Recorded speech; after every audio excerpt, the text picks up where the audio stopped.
Another day, another basketball stories na naman ang pagkikwentuhan natin. At ngayon nga, yung balitang makukuha pa nga daw ng Lakers si Jonathan Kuminga. At ang balitang seryoso na nga daw ang Golden State Warriors kay Giannis Antetokounmpo. Dahil nga sa malalamyang performance ng Los Angeles Lakers ngayong season, ay hindi na nga talaga malabo pa nang gumawa si Rob Pelinka ng trade sa lalong madaling panahon bago pa man sumapit ang trade deadline. Napakalaki pa rin naman nga ng problema ngayon ng Lakers lalo na pagdating sa depensa na dapat nilang ayusin kung gusto man nila na maiwasan ang sunod-sunod na pagbagsak ng standing ng Western Conference.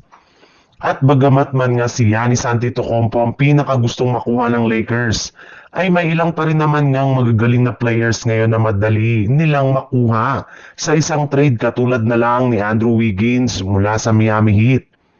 Kung inyo ang matatandaan, naibalita na nga ng mga nagdaang linggo na nakabang pa rin nga ang Lakers sa pagkuha kay Wiggins.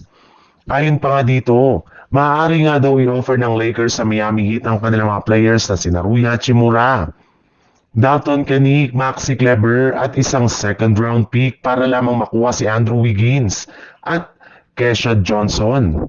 Kung magagawa nga nila ito ay magkakaroon nga sila ng dagdag na 3-and-D players sa kanilang lineup na mas makakatulong kina LeBron James at Luka Doncic. Sa ibang balita naman, sa ipinapakitang performance pa lang nga ng Golden State Warriors ay mukhang wala na nga talagang pag-asa pa na magkapag-compete sa Western Conference.